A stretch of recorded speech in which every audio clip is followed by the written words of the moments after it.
ತುಮಕೂರಿನ ಕಾರ್ಯಕ್ರಮದ ಬಗ್ಗೆ ಈಗ ತಾನೇ ಹೇಳ್ತಾ ಇದ್ವಲ್ಲ, ಸರ್ಕಾರದ ವತಿಯಿಂದ ನಡೀತಾ ಇರುವಂತಹ ಕಾರ್ಯಕ್ರಮ, ಮುಖ್ಯಮಂತ್ರಿಗಳು ಮಾತನಾಡ್ತಾ ಇದ್ದಾರೆ ವೇದಿಕೆಯಲ್ಲಿ. ಬನ್ನಿ. ಡಾಕ್ಟರ್ ಜಿ ಪರಮೇಶ್ವರ್ ಅವರ ನಗರಾಭಿವೃದ್ಧಿ ಸಚಿವರಾದಂಥ ಶ್ರೀ ಬೈರ್ತಿ ಸುರೇಶ್ ಅವರ ಸರ್ಕಾರದ ದೆಹಲಿ ಪ್ರತಿನಿಧಿಯಾದಂಥ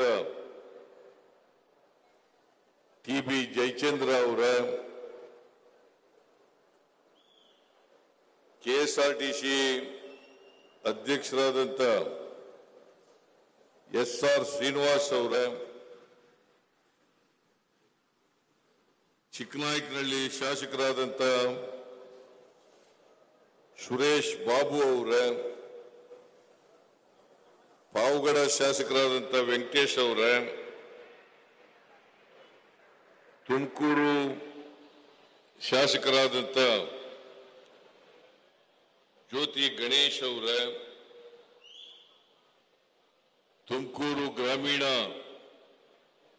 ಮತಕ್ಷೇತ್ರದ ಶಾಸಕರಾದಂಥ ಸುರೇಶ್ ಗೌಡ ಅವರ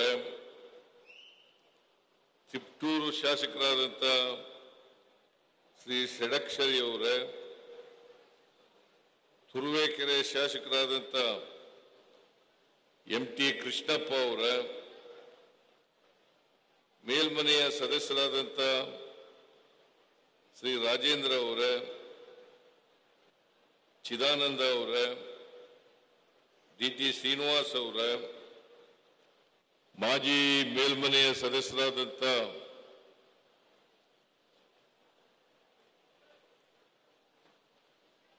ಶ್ರೀ ಪ್ರಕಾಶ್ ರಾಥೋಡ್ ಅವರ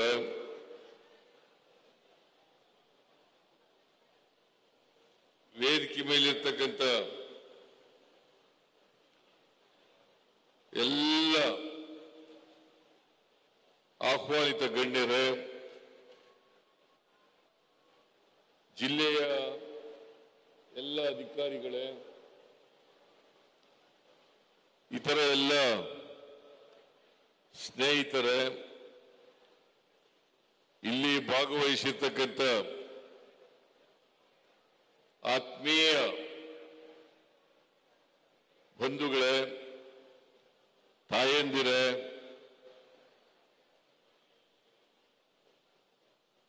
ಮಾಧ್ಯಮದ ಗೆಳೆಯರೇ, ಸಮಯ ಸಾಕಷ್ಟಾಗಿದೆ. 2.5 ಗಂಟೆ ಊಟ ಸಮಯ ಕೂಡ. ಈಗಾಗಲೇ ಬಹಳಷ್ಟು ಜನರು ಖಾಲಿ ಮಾಡಿದ್ದಾರೆ. ಹಾಗಾಗಿ ನಾನು ಹೆಚ್ಚು ಮಾತನಾಡಲಿಕ್ಕೆ ಹೋಗಲ್ಲ. ಇನ್ನು ಒಂದು 20 ನಿಮಿಷ ನೀವೆಲ್ಲರೂ ಕೂಡ ಈ ಕಾರ್ಯಕ್ರಮದಲ್ಲಿ ಇರಬೇಕು ಅಂತೇಳಿ ಮನವಿಯನ್ನು ಮಾಡಲಿಕ್ಕೆ ಬಯಸ್ತಾ ಇದ್ದೇನೆ. ಈಗಾಗಲೇ ಡಾಕ್ಟರ್ ಪರಮೇಶ್ವರ್ ಅವರು, ಶಿವಕುಮಾರ್ ಅವರು, ರಾಜಣ್ಣ ಅವರು ಈ ಕಾರ್ಯಕ್ರಮದ ಉದ್ದೇಶ, ಈ ಕಾರ್ಯಕ್ರಮವನ್ನ ಯಾತಕ್ಕೋಸ್ಕರ ಮಾಡಿದ್ದೇವೆ ಅಂತಕ್ಕಂಥ ವಿಚಾರಗಳನ್ನ ನಿಮ್ಮ ಮುಂದೆ ಪ್ರಸ್ತಾಪ ಮಾಡಿದ್ದಾರೆ. ಮಾನ್ಯ ಪರಮೇಶ್ವರ್ ಅವರು ಪ್ರಾಸ್ತಾವಿಕ ಭಾಷಣವನ್ನು ಮಾಡಿ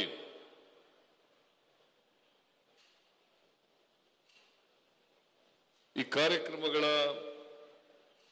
ಉದ್ಘಾಟನೆ, ಶಂಕುಸ್ಥಾಪನೆ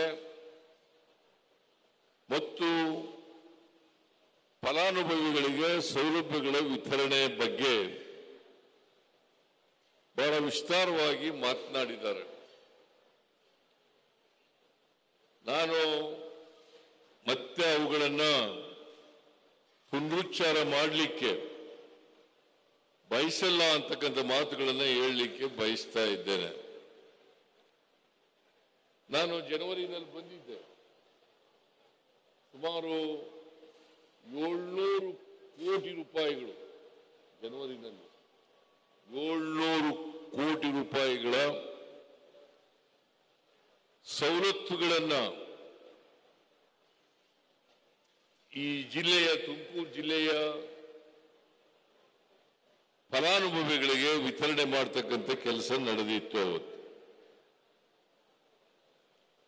ಇವತ್ತು ಅದಕ್ಕಿಂತಲೂ ಹೆಚ್ಚು ಹಣವನ್ನ ಇವತ್ತು ಫಲಾನುಭವಿಗಳಿಗೆ ವಿತರಣೆಯನ್ನ ಮಾಡ್ತಾ ಇದ್ದೀವಿ, ಸವಲತ್ತುಗಳನ್ನು ವಿತರಣೆಯನ್ನ ಮಾಡ್ತಾ ಇದ್ದೀವಿ. ಯಾವುದೇ ರಾಜ್ಯ ಅಥವಾ ದೇಶ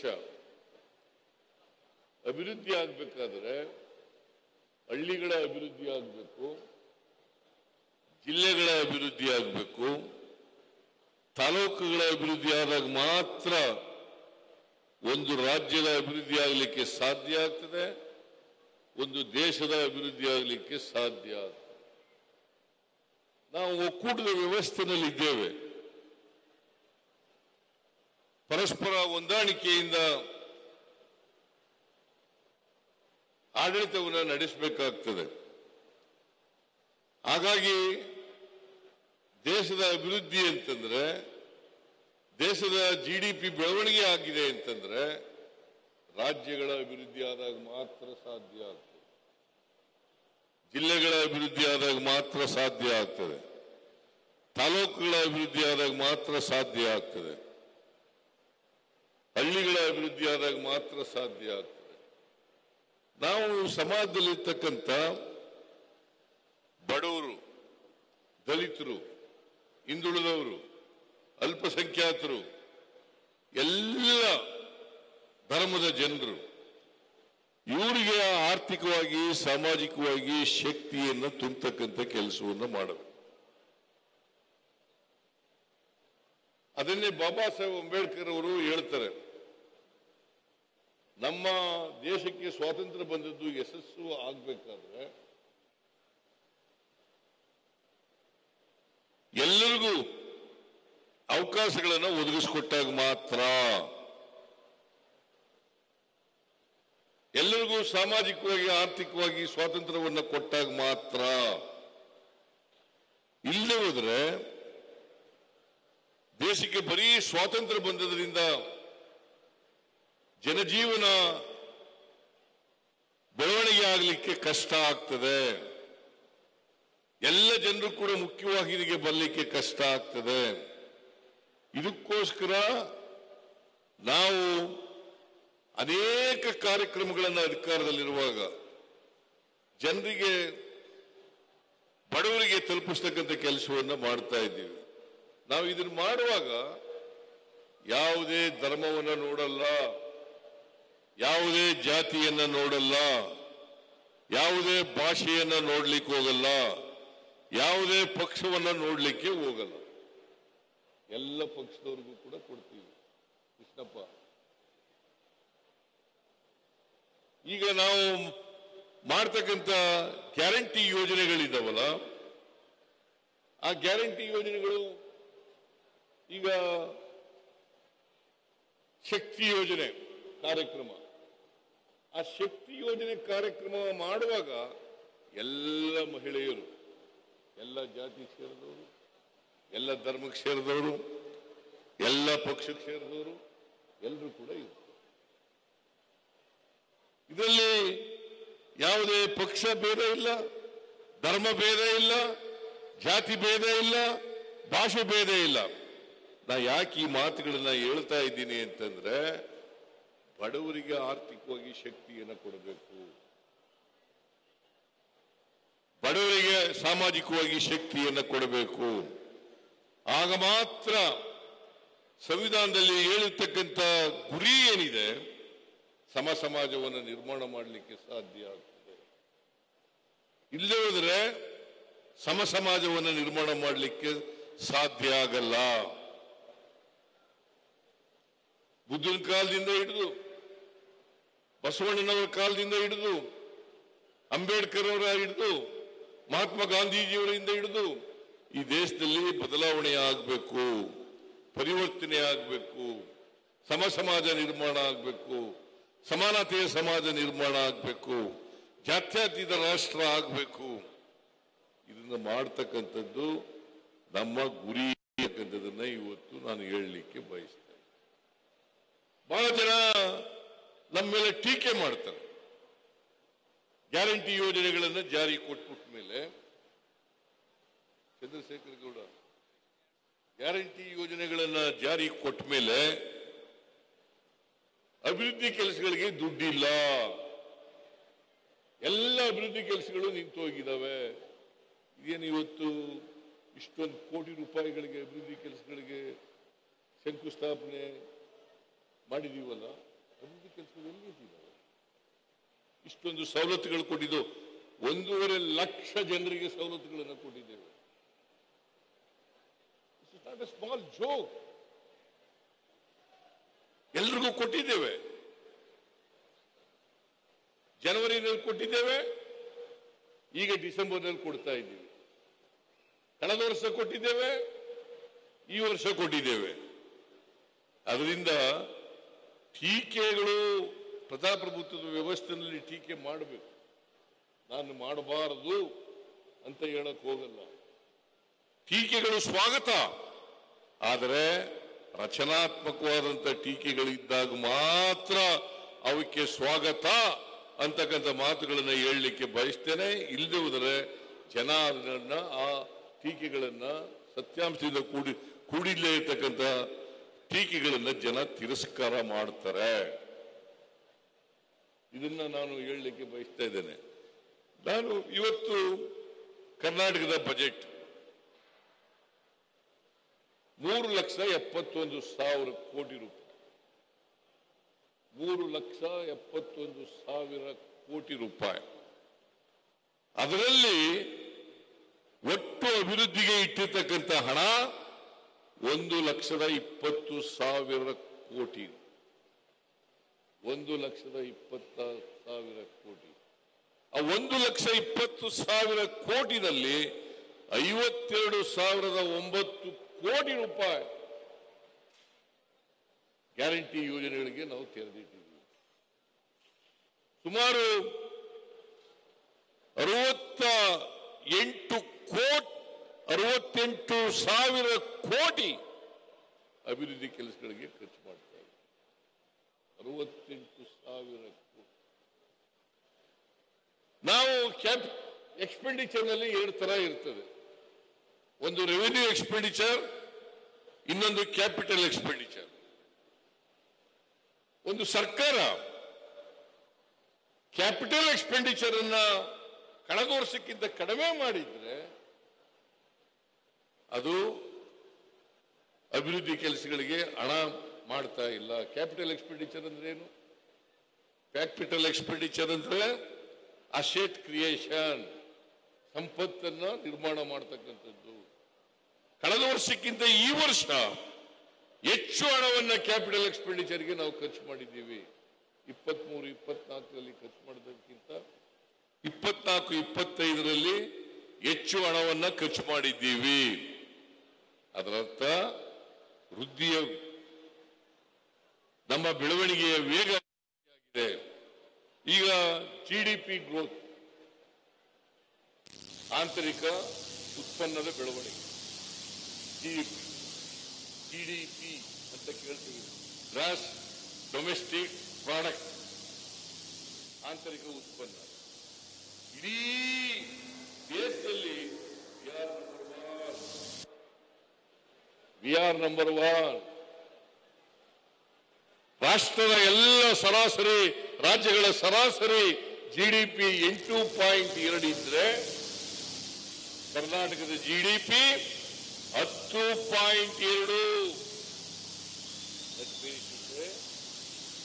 ನಾವು GDP ಬೆಳವಣಿಗೆಯಲ್ಲಿ ಇಡೀ ರಾಷ್ಟ್ರದಲ್ಲಿಯೇ ನಂಬರ್ 1. ಆಮೇಲೆ FDI foreign direct investment, foreign development, foreign direct investment Maharashtra ಬಿಟ್ಟರೆ ಯಾರ್ ನಂಬರ್ 2, ಎರಡನೇ ಸ್ಥಾನದಲ್ಲಿರ್ತಕ್ಕಂಥದ್ದು. ತೆರಿಗೆ ಕೊಡ್ತಕ್ಕಂಥದ್ರಲ್ಲಿ ಮಹಾರಾಷ್ಟ್ರ ಬಿಟ್ಟರೆ we are number 2, not Gujarat, not Madhya Pradesh, not UP, not Bihar, not Haryana.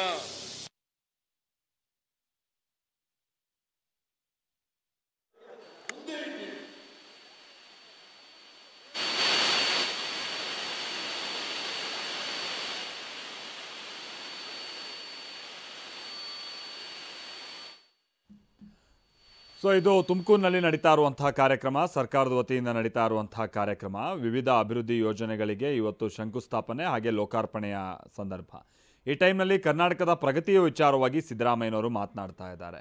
ಅಂದರೆ ದೇಶದ ಎಲ್ಲ ರಾಜ್ಯಗಳ ಸರಾಸರಿ GDP ದರಕ್ಕಿಂತನೂ ಕೂಡ ಕರ್ನಾಟಕದ GDP ಹೇಗೆ ಉತ್ತಮವಾಗಿದೆ ಅನ್ನುವಂಥದ್ದನ್ನು ಹೇಳ್ತಾ ಇದ್ದಾರೆ. ಅದರಲ್ಲೂ ಈ ಗ್ಯಾರಂಟಿ ಮತ್ತು ಸರ್ಕಾರದ ಕಡೆಯಿಂದ ಅನುಕೂಲಗಳು ಇದಕ್ಕೆ ಹೇಗೆ ಪೂರಕ ಆಗಿದೆ ಅನ್ನೋದನ್ನು ಮುಖ್ಯಮಂತ್ರಿ ವಿವರಿಸ್ತಿದ್ದಾರೆ. ಇದನ್ನ ಜನರ ಮುಂದೆ ಇಡ್ತಕ್ಕಂಥ ಪ್ರಯತ್ನವನ್ನ ನಾನು ಮಾಡ್ತಾ ಇದ್ದೀನಿ. ಇದನ್ನ ಪರಿಶೀಲನೆ ಮಾಡಬಹುದು, ಯಾರು ಬೇಕಾದರೂ ಕೂಡ ಪರಿಶೀಲನೆಯನ್ನು ಮಾಡಬಹುದು.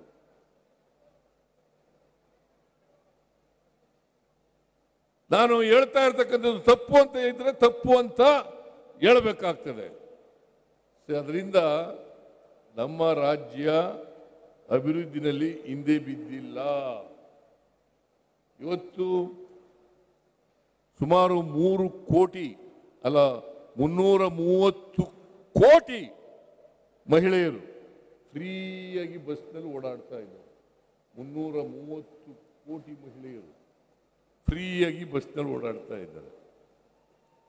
1,21,00,000 ಕುಟುಂಬಗಳಿಗೆ, ಆ ಕುಟುಂಬದ ಯಜಮಾನಿಯರಿಗೆ ಪ್ರತಿ ತಿಂಗಳು 2,000 ರೂಪಾಯಿಗಳನ್ನು ಕೊಡ್ತಾ ಇದ್ದೀವಿ. ಪ್ರತಿ ತಿಂಗಳು 2,000 ರೂಪಾಯಿ ಕೊಡ್ತಾ ಇದ್ದೀವಿ. ಒಂದು ವರ್ಷಕ್ಕೆ ಸುಮಾರು 30,000 ಕೋಟಿ ಗೃಹಲಕ್ಷ್ಮಿಗೆ ಖರ್ಚು ಮಾಡ್ತಾ ಇದ್ದೀವಿ. 30,000 ಕೋಟಿ. It's not A simple thing. ಒಂದು ವರ್ಷಕ್ಕೆ 56,000 ಕೋಟಿ ಗ್ಯಾರಂಟಿ ಯೋಜನೆಗಳಿಗೆ ಖರ್ಚು ಮಾಡ್ತಾ ಇದ್ದೀವಿ. ಗೃಹ ಜ್ಯೋತಿ ಯೋಜನೆ, ಎಲ್ರಿಗೂ 200 ಯೂನಿಟ್ವರೆಗೆ ಫ್ರೀಯಾಗಿ ಕರೆಂಟ್ ಕೊಡ್ತಕ್ಕಂಥ ಯೋಜನೆ. ಅದಕ್ಕೆ 1,62,00,000 ಕುಟುಂಬಗಳಿಗೆ ಫ್ರೀಯಾಗಿ ಕರೆಂಟ್ ಕೊಡ್ತಾ ಇದ್ದೀವಿ ರಾಜ್ಯದಲ್ಲಿ. 1,62,00,000 ಕುಟುಂಬಗಳಿಗೆ. ಆಮೇಲೆ ಅನ್ನಭಾಗ್ಯ ಕಾರ್ಯಕ್ರಮ ಪ್ರಾರಂಭ ಮಾಡಿದವರು ಯಾರು? ಮೊದಲು 1 ರೂಪಾಯಿ ಕೊಡ್ಲಿಕ್ಕೆ ಪ್ರಾರಂಭ ಮಾಡಿದವರು ನಾನು. It is not no other government. ನಾನು ಪ್ರಾರಂಭ ಮಾಡಿದ್ದು. ಆಮೇಲೆ 5 kg ಅಕ್ಕಿಯನ್ನು ಫ್ರೀಯಾಗಿ ಕೊಡ್ಲಿಕ್ಕೆ ಪ್ರಾರಂಭ ಮಾಡಿದ್ದು ನಾನು. 7 kg ಅಕ್ಕಿಯನ್ನು ಕೊಡ್ಲಿಕ್ಕೆ ಪ್ರಾರಂಭ ಮಾಡಿದ್ದು ನಾನು. 7ರಿಂದ 5 kg ಮಾಡಿದವರು ಯಾರು? 7ರಿಂದ 5 kg ಮಾಡಿದವರು ಯಾರು? ಅದನ್ನು ಹೇಳಬೇಕಲ್ಲ ಜನಗಳಿಗೆ. ಮತ್ತೆ ಈ ಸಾರಿ ಅಧಿಕಾರಕ್ಕೆ ಬಂದ ಮೇಲೆ 5 kg ಜೊತೆಗೆ ಇನ್ನೂ 5 kg ಕೊಡ್ಲಿಕ್ಕೆ ಪ್ರಾರಂಭ ಮಾಡಿದವರು ನಮ್ಮ ಸರ್ಕಾರ. ಯುವ ನಿಧಿ ಯೋಜನೆಗೆ ಹಣ ಕೊಟ್ಟು ಅದನ್ನು ಜಾರಿಗೆ ಕೊಟ್ಟಿರ್ತಕ್ಕಂಥದ್ದು ನಮ್ಮ ಸರ್ಕಾರ. ಅದರಿಂದ ಈ ಎಲ್ಲ ಕಾರ್ಯಕ್ರಮಗಳು ಬಡವರ ಕಾರ್ಯಕ್ರಮಗಳು, ಬಡವರಿಗೆ ಶಕ್ತಿ ಕೊಡ್ತಕ್ಕಂಥ ಕಾರ್ಯಕ್ರಮಗಳು, ಆರ್ಥಿಕವಾಗಿ ಸಾಮಾಜಿಕವಾಗಿ ಶಕ್ತಿ ಕೊಡ್ತಕ್ಕಂಥ ಕಾರ್ಯಕ್ರಮಗಳು.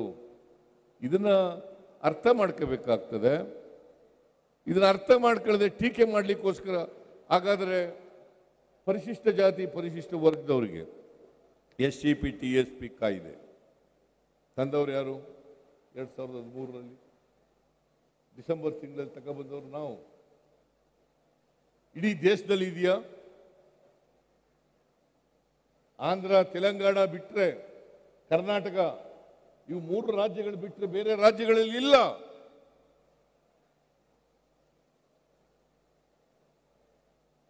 ದೇಶದಲ್ಲಿ ಇಲ್ಲ, ಬೇರೆ ರಾಜ್ಯಗಳಲ್ಲಿ ಇಲ್ಲ.